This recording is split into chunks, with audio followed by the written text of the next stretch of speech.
At dahil nag-birthday ang napaka-supportive na ate ng Don Bell, walang iba kundi si Ate Kia. Sabi nga niya na, "Ate will always be here for you. I got your back palagi. Got you forever. You will always and forever be my baby." Yan ang laging sinasabi niya kay Bel Mariano.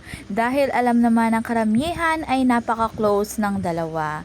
Lalo na sa Don Bell. At napaka-maalaga talaga ni Ate Kia. Talagang baby na baby niya si Bel. Parang nagkaroon ng tunay na ate si Bel Mariano sa kanya. Dahil hindi lagi magkasama ngayon ng Don Bell, talagang todo promote sa kanilang mga endorsement.